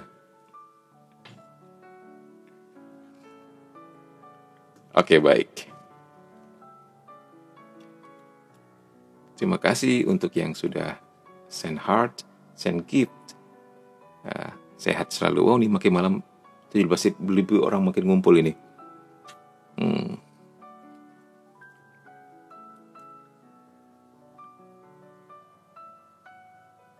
Oke, kita lanjutkan ya. 605. Cinta ini tidak mengecualikan seorang pun. Yes. Yesus mengatakannya pada akhir perjumpaan mengenai domba yang hilang. Demikian juga Bapamu yang di surga tidak menghendaki supaya seorang pun dari anak-anak ini hilang. Matius 18:14. Jadi jelas sekali ya. Semua manusia, tidak seorang pun. Semua adalah anak-anaknya. Lu mau agama apapun. Lu mau suku apapun. Mau bangsa apapun. Semua adalah anak-anak Tuhan. Dan sudah ditebus. Ingat itu. Apapun agamamu, sebenarnya kamu sudah ditebus oleh Yesus Kristus sejauh kamu manusia. Ya, ia menegaskan bahwa ia menyerahkan hidupnya menjadi tebusan bagi banyak orang. Matius 20:28. Jadi ungkapan untuk banyak orang ini bukan menyempit, melainkan menempatkan seluruh umat manusia di hadapan pribadi penebus satu-satunya yang menyerahkan diri untuk menyelamatkannya. Nah, semua manusia sudah ditebus. Ingat itu ya, apapun agamamu. Seturut teladan para rasul, gereja mengajarkan bahwa Yesus wafat untuk semua manusia tanpa kecuali. Tidak ada seorang manusia, tidak pernah ada seorang manusia, dan tidak akan ada seorang manusia yang baginya ia tidak menderita. Jadi maksudnya, penebusan itu berlaku sejak pada saat penyaliban dan kebangkitan Kristus pada 2000 tahun yang lalu, hingga terus sekarang, dan terus akan menerus-menerus abadi setiap muncul makhluk yang bernama manusia. Sejauh bumi tidak punah, sejauh manusia masih ada. Nah, kemarin kita sudah belajar ya. Penebusan itu berlaku untuk dua keadaan. Ya. Keadaan apa aja, Min? Masih ingat? Pertama, penebusan objektif dan penebusan subjektif. Ini adalah pelajaran Kristologi ntar. Ya, artinya semua manusia ditebus oleh darah Kristus yang berharga dan berhak untuk surga. Nah, bedanya apa, Min? Bedanya begini. Secara objektif, begitulah keadaannya. Secara objektif benar. Secara objektif, semua manusia yang telah ditebus. Tetapi, hanya bisa menjadi subjektif, kalau kita menjawab iya terhadap penebusan itu. Ya Tuhan, saya terima penebusan-Mu, saya percaya padamu, dan kemudian dibaptis. Nah, baru rahmat-rahmat penebusan itu menjadi sempurna di dalam diri kita. Pertama kita ditebus dari dosa asal, dan kemudian diberi rahmat, didampingi, disertai untuk mengatasi segala luka-luka dosa akibat dosa asal ini, yang adalah konkupisensia.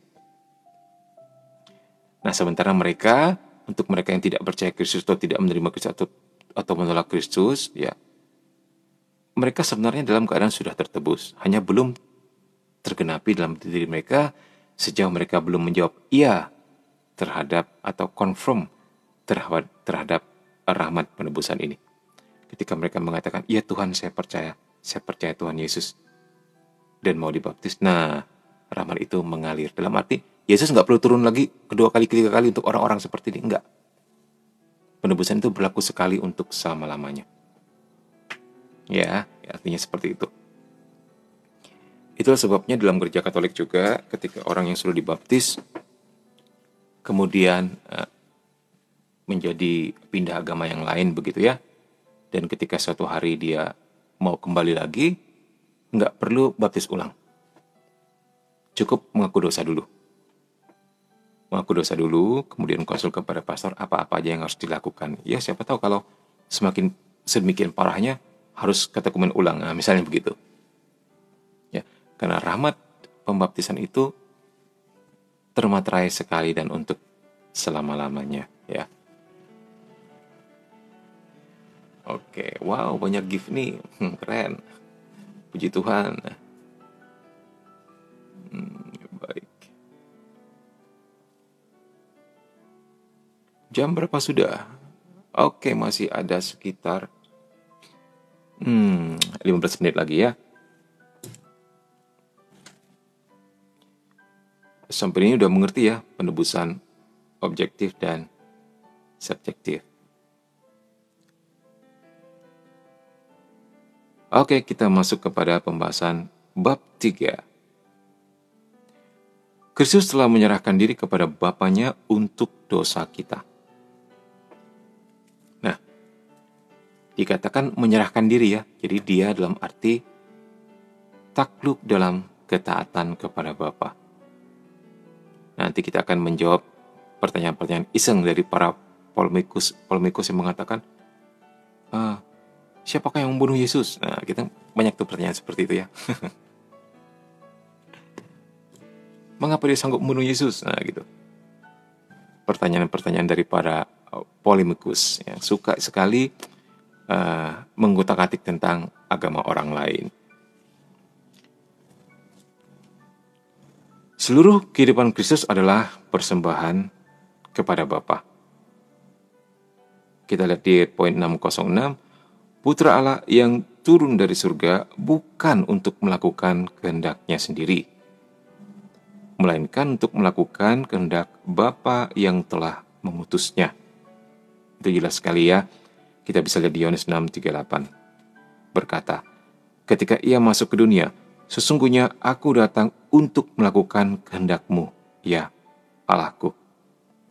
Dan karena kehendak-Nya inilah kita telah dikuduskan satu kali untuk selama-lamanya oleh persembahan tubuh Yesus Kristus. Ibrani 10, 5-10.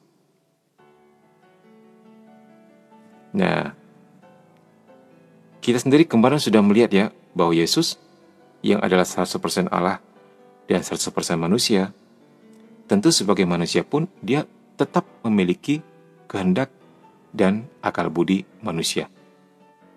Untuk apakah menerima ataukah menolak panggilan penebusan ini. Nah, kalau kita lihat di sini, pada akhirnya Yesus menundukkan kehendak manusianya kepada kehendak ilahinya. Sudah sejak saat pertama penjelmaannya menjadi manusia, Putra menghayati rencana keselamatan ilahi mengenai perutusannya.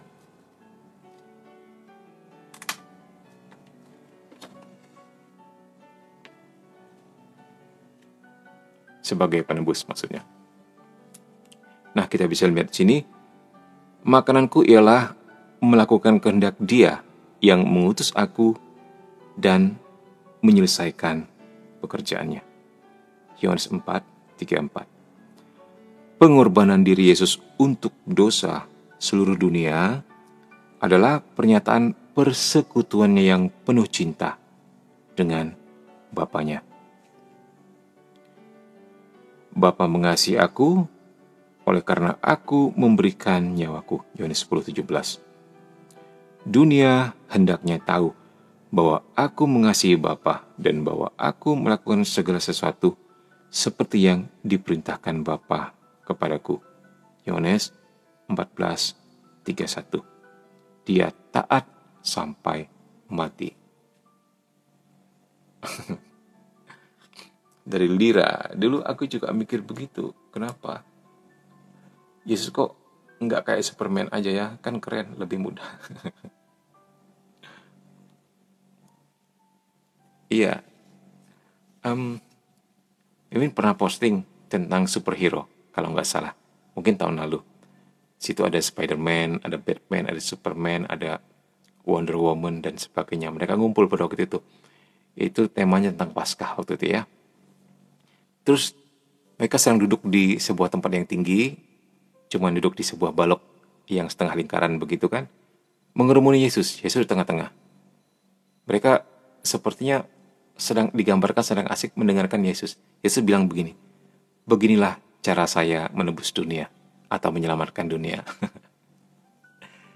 Itu menarik sekali. Itu maknanya dalam sekali.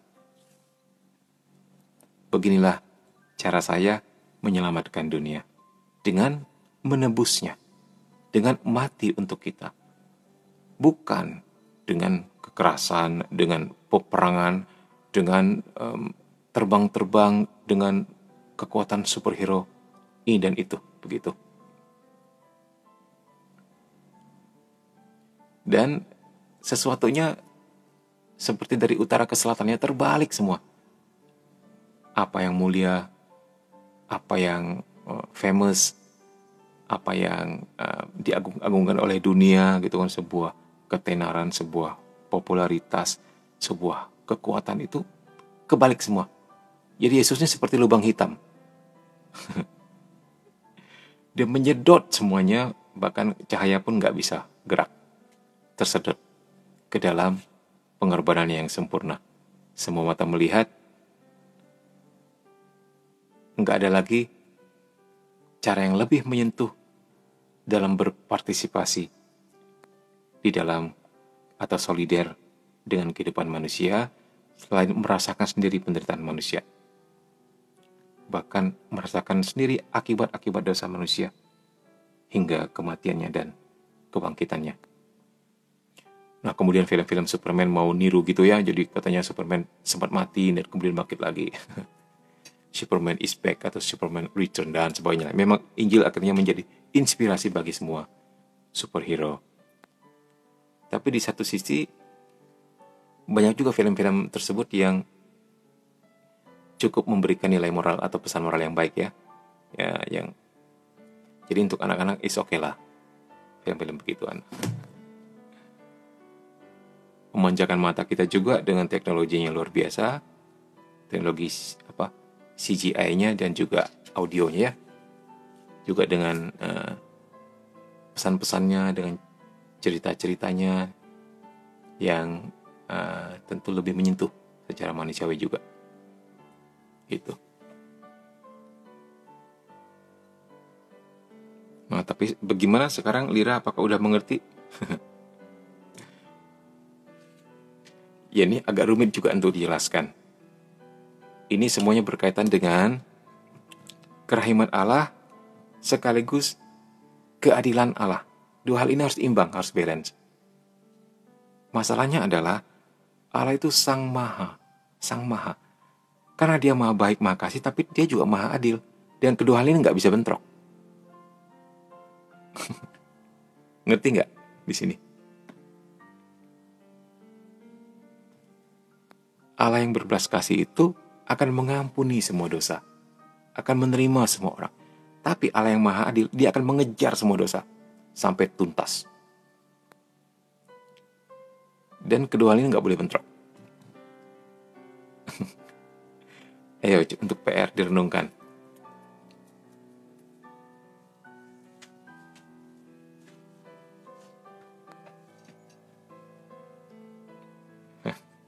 Oke, nanti akan kita bicarakan selanjutnya tentang hal ini ya.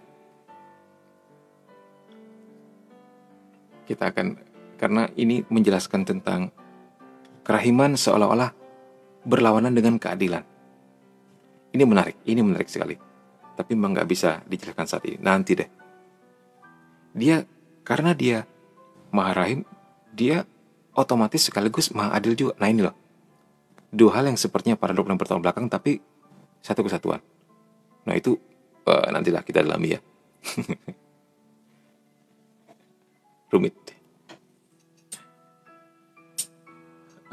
Baik. Iya Min, aku sudah mengerti kok. Karena itu aku kagum sama Yesus.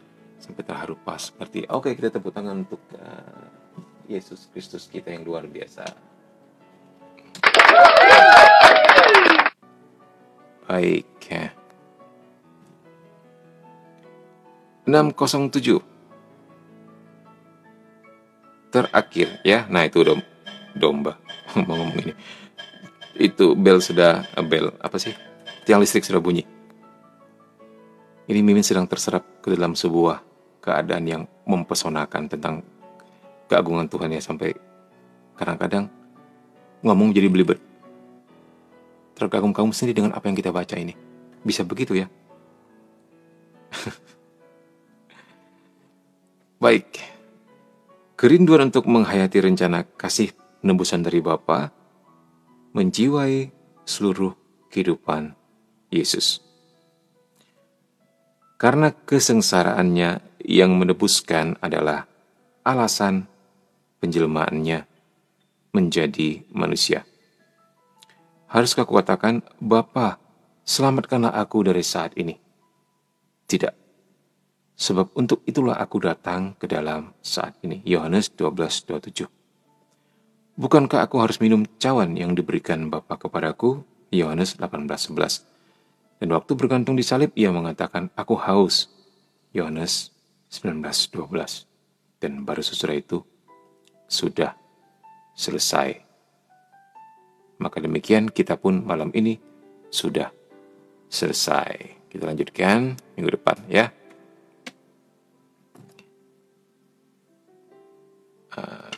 Oke, ada yang ingin tanyakan tentang hal ini?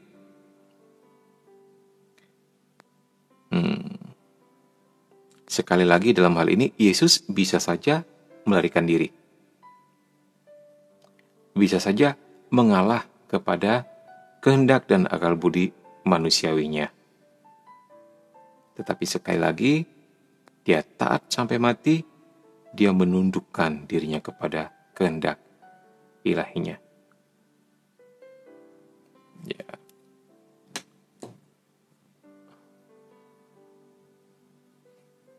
Oke, makasih Min, makasih semuanya. Sampai jumpa malam Jumat. Ya, oke, baik. Shalom alaikum semuanya ya. Terima kasih untuk mereka yang sudah hadir. Welcome yang sudah setia menemani live kita pada malam hari ini. Untuk mereka yang ingin tanya-tanya Mimin atau gabung di grup, boleh ini grupnya masuk ke Komsa KKSM online ya. Sebentar. Komsa KKSM online di Telegram. Mimin ketik dulu deh.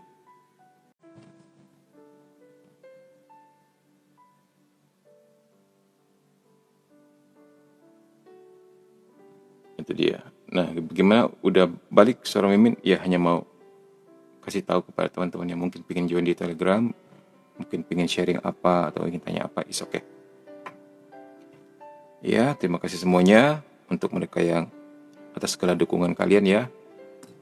Doakan Mimin supaya sehat selalu. Untuk mereka yang tersentuh ingin berdonasi, dipersilakan berkunjung ke profilnya Mimin. Di situ ada nomor rekeningnya juga, bisa untuk bantu-bantu pelayanan kita. Bulan depan semoga kita jadi ke pedalaman lagi, dan juga untuk membantu panti asuhan yang Mimin kelola juga ya. Kita doa dulu. Oh ya, kita nanti berdoa juga untuk Bekasi dan daerah sekitarnya yang belum menikmati curah hujan. Baik. Dalam nama Bapa dan Putra dan Roh Kudus. Amin. Ya Bapa, terima kasih untuk penyertaan-Mu, untuk kelancaran live pada malam hari ini, untuk teman-teman yang telah Kau undang, untuk boleh hadir bersama, mendengarkan firman-Mu, mendengarkan kehendak-Mu dalam hidup kami. Berkati kami semua, pelihara kami semua, agar kami semakin boleh mengenal-Mu dan lebih mencintai-Mu. Kami juga berdoa Tuhan untuk daerah Indonesia atau bahkan dunia yang belum terjamah oleh curah hujan, sehingga mengalami kesusahan, terutama pada saat ini di tempat teman kita Dinda di Bekasi yang belum menikmati curah hujan sama sekali. Semoga Tuhan turunkan hujan mulai hari ini dan seterusnya secukupnya sesuai kebutuhan mereka. Dan biarlah berkat-berkat-Mu Tuhan bisa diterima oleh semua anak-Mu, siapapun itu, apapun agamanya, apapun suku bangsanya, boleh pada akhirnya menerima berkat-berkat-Mu. Dan jadikan kami garam dan terang-Mu, agar kami yang diberkati ini boleh memberkati lebih banyak orang lagi. Bunda Maria doakan kami, Santo Mikael malaikat agung berperanglah bagi kami, para malaikat dan orang kudus berjaga-jagalah bersama kami. kemuliaan kepada Bapa dan Putra dan Roh Kudus, seperti pada permulaan, sekarang, selalu, dan sepanjang segala abad. Amin. Dalam nama Bapa dan Putra dan Roh Kudus. Amin. God bless you all. See you malam Jumat untuk demonologi dan malam Senin atau Minggu malam untuk katekismus Gereja Katolik atau pendalaman iman, ya, di jam yang sama. Sekian, Tuhan berkati, sehat selalu semuanya. God bless.